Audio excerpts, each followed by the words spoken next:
Assalomu alaykum aziz yurtdoshlarim. Yangi yil bilan xalqim. Barchamizga baxtli, barakali, tinch va mazmunli 2000 yil nasib qilsin. Bugun men shunchaki tabrik aytib ketmoqchi emasman. Bugungi gaplarim har bir oila, har bir ota-ona, har bir talaba, har bir tadbirkor, har bir mehnatkash inson uchun juda muhim. Chunki yangi yil faqat dasturxon, sovg'a va bayram kayfiyati emas. Yangi yil bu yangi xarajatlar, yangi rejalar, yangi mas'uliyat. Yangi imkoniyatlar va ba'zan kutilmagan muammolar davri hamdir. Agar siz 2026 yilni tartibli, qarsiz, sog'lom, xavfsiz va aniq maqsadlar bilan boshlamoqchi bo'lsangiz, bu videoni oxirigacha ko'ring. Men bugun oddiy odamlar hayotida eng ko'p uchraydigan xatolarni pul, hujjat, sog'liq, oila, ish va xavfsizlik bo'yicha nimalarga e'tibor berish kerakligini aniq misollar bilan tushuntiraman. Hozirning o'zida kanalga obuna bo'ling, like bosing. Chunki bu ma'lumotlar sizning oilangizga real foyda berishi mumkin. Avvallari ko'pchilik yangi yilni faqat bir kechalik bayram deb qabul qilardi. 31 dekabr kuni dasturxon yoziladi, mehmon keladi, bolalarga sovg'a olinadi. Yarim tunda tabrik aytiladi. Ertasi kuni hammasi yana odatdagidek davom etadi. Lekin bugun vaziyat o'zgardi. Hayot tezlashdi, narxlar tez o'zgaradi. Xizmatlar raqamli bo'lib bormoqda, firibgarlik usullari ko'paygan. Oilaviy xarajatlarni nazorat qilmaslik esa odamni yanvar oyining o'zidayoq qarzga kiritib qo'yishi mumkin. Men ko'p oilalarda bir xil holatni ko'raman. Dekabr oxirida bayram uchun 2 million, 3 million, ba'zan 5 million so'mgacha pul sarflanadi. Dasturxon, kiyim-kechak, sovg'a, transport, mehmon kutish, restoranga borish, bolalar tadbir, bezaklar, shirinliklar, salyutlar hammasi alohida qaralganda mayda tuyuladi. Lekin jamlanganda katta summa bo'ladi. Keyin yanvar keladi. Kommunal to'lovlar, kredit, maktab yoki bog'cha xarajatlari, dori-darmon, ijara, yo'l puli. Bayramdagi ortiqcha xarajat sabab odamlar yanvarda oylikka yetib olay deb qarz so'rashga majbur bo'ladi. Oldin odamlar ko'proq naqd pul bilan yashardi, xarajat ko'zga ko'rinardi. Hozir esa karta, ilova, onlayn buyurtma, bo'lib to'lash, muddatli to'lov, reklama va chegirmalar odamni tez qaror qabul qilishga majbur qiladi. Telefon ekranida faqat bugun 7% chegirma, oxirgi imkoniyat degan yozuvlar chiqadi. Odam o'ylamay xarid qiladi. Natijada bayram tugaydi, lekin to'lovlar qoladi. Mana asosiy muammo shu.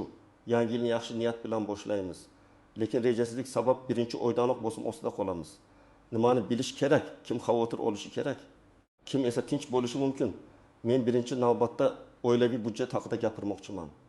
2026 yilni moliyaviy jihatdan to'g'ri boshlash uchun eng oddiy qoida bor. Bayram xarajatlari bir oylik daromadingizning xavfli darajasiga chiqib ketmasligi kerak. Masalan, oilangizning umumiy daromadi oyiga 6 million so'm bo'lsa, yangi yil bayramiga 4 million sarflash juda og'ir yuk bo'ladi. Chunki daromadning katta qismi bir necha kunlik kayfiyatga ketib qoladi. Agar 6 million daromaddan 20 million yoki 20 million so'mni bayramga ajratsangiz, qolgan pul bilan yanvarni nisbatan tinch o'tkazish mumkin. Kim xavotir olishi kerak? Birinchidan, kredit yoki qarzi bor oilalar. Agar sizda har oy 1 million so'm kredit to'lovi bo'lsa, yangi yilga kredit karta yoki qarz orqali sovg'a olish sizni yanada qiyin ahvolga soladi. Ikkinchidan, daromadi barqaror bo'lmagan insonlar, kunlik ishda ishlaydiganlar, mavsumiy daromad oladiganlar, kichik savdo bilan shug'ullanuvchilar, ular yanvar oyida savdo pasayishi yoki ish kamayishini oldindan hisobga olishi kerak. Uchinchidan, farzandlari maktabda yoki bog'chada o'qiydigan oilalar. Chunki bayramdan keyin ham bolalar xarajati to'xtab qolmaydi. Kim unchalik xavotir olmasa bo'ladi. Agar sizning 3 oylik zaxira pulingiz bo'lsa, kreditlaringiz daromadingizga mos bo'lsa, bayram xarajatlarini oldindan rejalashtirgan bo'lsangiz, siz ancha tinch bo'lishingiz mumkin. Masalan, oyiga 10 million so'm topadigan oila bayram uchun oldindan 2 million ajratib, qolganini kommunal to'lov, oziq-ovqat, transport, bolalar xarajatiga taqsimlab qo'ygan bo'lsa, bu sog'lom yondashuv. Endi real misol keltiraman. Toshkentda yashaydigan 4 kishilik oila bor deb olaylik. Ota 5 million. Ona 3 million so'm topadi, 2 million so'm topadi. Jami 8 million. Ularning ijara yoki kreditga 2 million, oziq-ovqatga 2 million, transportga 700 ming, kommunal to'lovlarga 600 ming, bolalar xarajatiga 800 ming ketadi. Demak, oddiy oyda ham 6 million so'm asosiy xarajat bor. Agar bu oila yangi yilga 3 million sarflasa, yanvarda kamida 1,1 million so'm yetishmovchilik paydo bo'ladi. Bu yetishmovchilik qarz, muddatli to'lov yoki kredit karta orqali yopilsa, fevral ham og'irlashadi. Shunday qilib, Bir kechalik bayram 2-3 oylik moliyaviy bosimga aylanadi. Yana bir misol, viloyatda yashaydigan oila oyga 4 million so'm daromad qiladi. Ular uyda bayram qiladi. Mahalliy bozordan kerakli mahsulotlarni olib, bolalarga kichik sovg'a qiladi. Jami 700 ming yoki 1 million so'm sarflaydi. Dasturxon oddiy, lekin samimiy bo'ladi. Yanvarda ular qarzga kirmaydi. Ko'ryapsizmi? Bayramning chiroy pulning ko'pligida emas, rejaning to'g'riligida. Men 2026 yil uchun yana bir muhim yo'nalishni aytaman. Hujjatlar va rasmiy ishlar. Ko'pchilik yangi yil kirganda pasport, ID karta, haydovchilik guvohnomasi, sug'urta, soliq shartnoma, ijara hujjatlari, bank kartalari, muddati kabi narsalarni unutadi. Keyin kerak bo'lgan paytda muammo chiqadi. Masalan, chetga chiqmoqchi bo'lgan odam pasport muddati tugashiga 2 oy qolganini aeroport yoki elchixona jarayonida bilib qoladi. Yoki haydovchi majburiy sug'urtasi tugaganini yo'l patrul tekshiruvida eslaydi. Bu mayda narsa emas, bu vaqt, asab va pul yo'qotishdir. 2026 yilni boshlaganda har bir oila bir kun vaqt ajratib hujjatlarni tekshirishi kerak.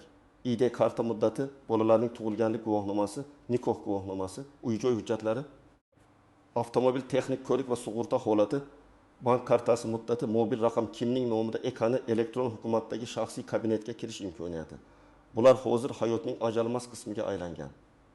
Sog'liq masalasida ham yangi yil juda muhim davr. Bayram kunlari ovqatlanish tartibi buziladi.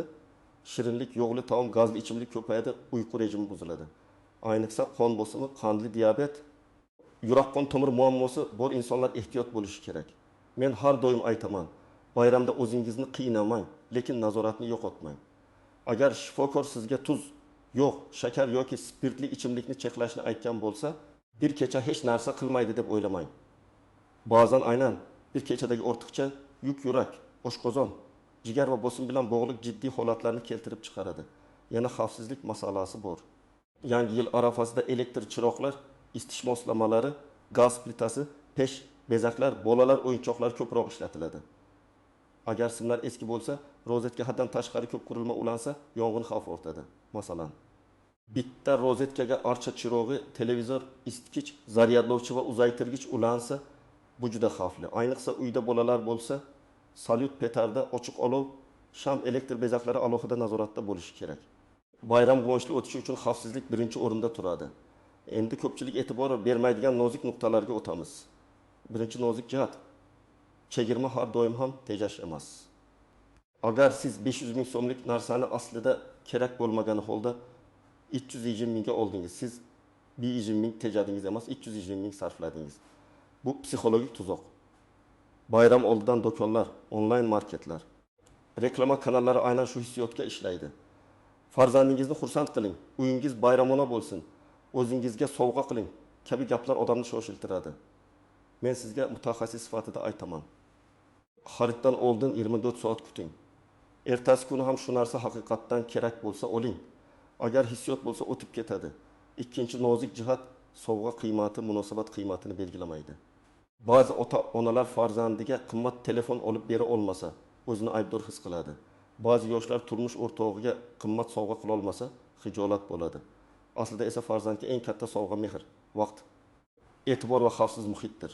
2026 yil boshida bolangiz bilan 1 soat samimiy suhbat, birga o'yin o'ynash, kitob o'qish, sayr qilish ba'zan qimmat sovg'adan ko'ra ko'proq ta'sir qiladi. Agar pulingiz cheklangan bo'lsa, qarz olib sovg'a qilish shart emas. Uchinchi nozik jihat: yangi yil rejalari haddan tashqari katta bo'lsa, odam tez charchaydi. Masalan, kimdir 1 yanvardan boshlab har kuni 2 soat sport qilaman, 5 ta til o'rganaman, 10 million yig'aman, biznes boshlayman, 20 ta kitob o'qiyman deb reja qiladi. Bir haftadan keyin esa rejalar bajarilmay qoladi va odam o'zidan hafsalasi pir bo'ladi. To'g'ri yondashuv boshqacha, kichik, aniq o'lchanadigan qadamlar. Masalan, har kuni 20 daqiqa yurish, oyga 300 ming so'm jamg'arish, haftasiga 3 marta yangi so'z yodlash, har kuni 15 kitob o'qish. Kichik odat davomli bo'lsa, katta natija beradi. 4-nozik jihat: firibgarlar bayram kayfiyatidan foydalanadi. Yangi yil aksiyasi, sovg'a yutdingiz, kartangizga pul tushirish uchun kodni ayting, havolaga kiring, arzon chipta tezkor kredit, ishonchli investitsiya kabi xabarlar ko'payadi. Hech qachon SMS kodni, bank karta PIN kodini, ilovaga kirish parolini hech kimga aytmang. Bank xodimi ham sizdan kod so'ramaydi. Agar kimdir telefon qilib shoshiltirsa, qo'rqitsa yoki katta foyda va'da qilsa, darhol suhbatni to'xtating. Bayramda odamlar shoshqaloq bo'ladi. Aynan shunda xato qilish ehtimoli oshadi. 5-nozik jihat. Mehmondorchilikda ham chegarani bilish kerak. Bizning xalqimiz mehmondo'st, dasturxonimiz keng, ko'nglimiz ochiq. Bu juda katta qadriyat. Lekin mehmon kutaman deb oila budjetini buzish, ortiqcha ovqat pishirib isrof qilish, keyin o'sha xarajatni qarz bilan yopish oqilona emas. Agar 10 kishi keladigan bo'lsa, o'tibit kishilik taom tayyorlash shart emas. Isrof baraka keltirmaydi. Oddiy, toza, mazali, yetarli dasturxon eng yaxshi dasturxondir. 6-nozik jihat. Ishlaydigan insonlar va tadbirkorlar yil boshidagi huquqiy majburiyatlarni unutmasligi kerak. Shartnomalar, to'lovlar, soliq hisobotlari, ijara kelishuvlari, xodimlar bilan mehnat munosabatlari, kassa intizomi, bank hisoblari, litsenziya yoki ruxsatnomalar muddati tekshirilishi kerak. Kichik do'kon egasi bo'lsangiz ham, onlayn savdo qilsangiz ham, xizmat ko'rsatsangiz ham, yil boshida tartib bo'lmasa, keyin jarima yoki nizolar chiqishi mumkin. Masalan, ijara shartnomasi og'zaki bo'lsa, ijara haqi oshirilganda yoki joy bo'shatish so'ralganda muammo yuzaga keladi. Shuning uchun hamma narsa yozma va aniq bo'lishi kerak. Endi men sizga 2026 yilni to'g'ri boshlash uchun aniq qadamlarni beraman. Birinchi qadam, oilaviy yig'ilish qiling. Bu rasmiy majlis bo'lishi shart emas. Choy ustida turmush o'rtog'ingiz, ota-onangiz yoki katta farzandlaringiz bilan gaplashing. Bu yil nimalarga pul sarflaymiz, nimalarni qisqartiramiz, nimaga jamg'aramiz degan savollarni ochiq muhokama qiling. Oilada pul masalasi yashirin bo'lsa, kelishmovchilik ko'payadi. Ochiq bo'lsa, mas'uliyat ham bo'linadi. Ikkinchi qadam, yanvar oyi budjetini yozing. Qog'ozga yoki telefon eslatmasiga daromadni yozing. Keyin majburiy xarajatlarni yozing. Ijara yoki kredit, oziq-ovqat, kommunal to'lov, transport, aloqa, dori-darmon, bolalar xarajati. Shundan keyin bayramdan qolgan xarajatlarni hisoblang. Agar yetishmovchilik chiqsa, darhol qarz olishga shoshilmang. Avval keraksiz xaridlarni to'xtating. Uyda bor mahsulotlarni reja bilan ishlating. Qo'shimcha daromad imkonini ko'ring. Masalan, bir hafta tashqarida ovqatlanmaslik, taksi o'rniga jamoat transportidan foydalanish. Keraksiz obunalarni bekor qilish 300 mingdan 1 million so'mgacha tejash berishi mumkin. 3-qadam, favqulodda zaxira yarating. Maqsad darhol katta pul yig'ish emas. Boshlanishiga 200 ming so'm ajrating. Keyin har oy 100 ming, 200 ming yoki imkoningizga qarab qo'shing. Bu pulni kundalik xarajatga ishlatmang. U faqat kasallik, shoshilinch safar, ish yo'qolishi, uy jihozi buzilishi kabi holatlar uchun. 2026 yil oxiriga borib kichik bo'lsa, ham zaxirangiz bo'lsa, o'zingizni ancha ishonchli his qilasiz. 4-qadam, hujjatlarni tekshiring. ID karta yoki pasport muddati, haydovchilik guvohnomasi, avtomobil sug'urtasi, texnik ko'rik, uy hujjatlari, bank kartalari muddati, bolalar hujjatlari. Tibbiy daftarcha yoki kerakli ma'lumotnomalar bor yo'qligini ko'ring. Agar biror hujjat muddati tugayotgan bo'lsa, eng yaqin davlat xizmatlari markaziga boring yoki elektron hukumat xizmatlaridan foydalaning. Oldindan navbat olish. Ariza topshirish, kerakli to'lovni amalga oshirish vaqtni tejaydi. Odatda sizga shaxsni tasdiqlovchi hujjat, eski hujjat, ariza, ayrim hollarda fotosurat yoki to'lov kvitansiyasi kerak bo'lishi mumkin. Har bir xizmat bo'yicha talablar farq qiladi.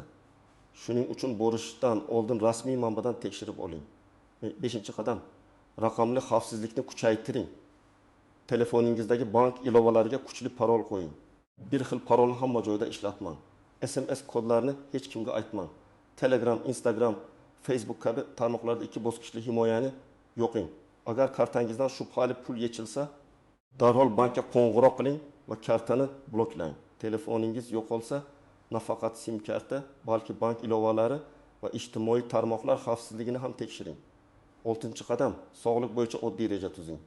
Oila a'zolaringizdan kimda surunkali kasallik borligini, kimga dori kerakligini, qaysi dori tugab qolayotganini yozing.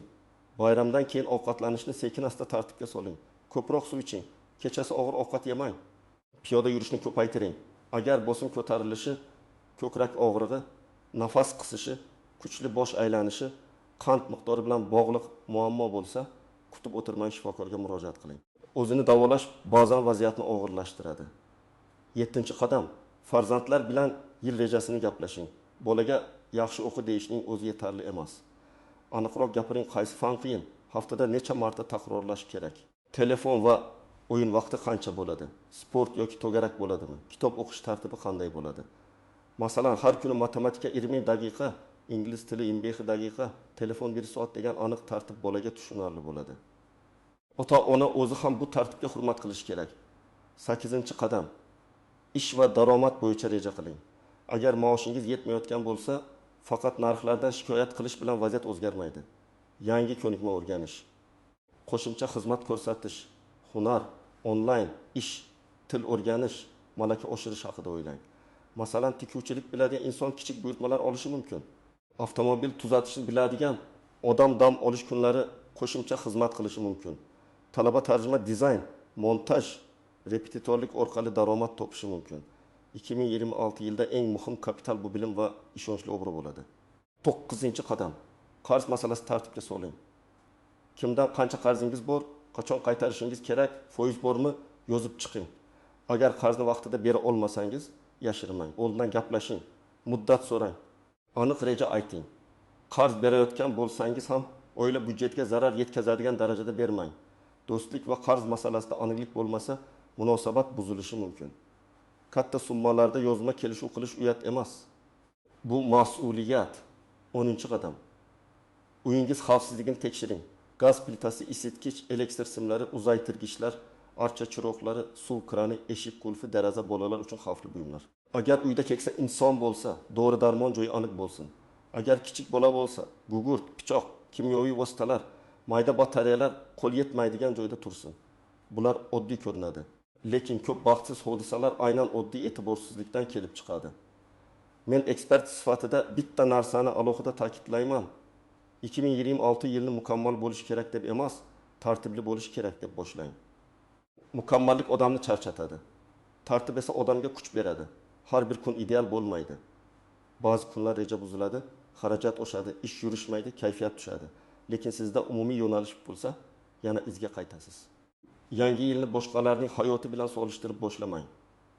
Kimdir ijtimoiy tarmoqda qimmat restoranda o'tiradi, kimdir chet elda surat qo'yadi, kimdir yangi mashina oladi, kimdir katta sovg'a ko'rsatadi. Lekin siz ekranda faqat tashqi ko'rinishni ko'rasiz. U odamning qarzi, bosimi, oilaviy muammosi, sog'lig'i yoki ichki holatini bilmaysiz. Shuning uchun o'z yo'lingizni tanlang.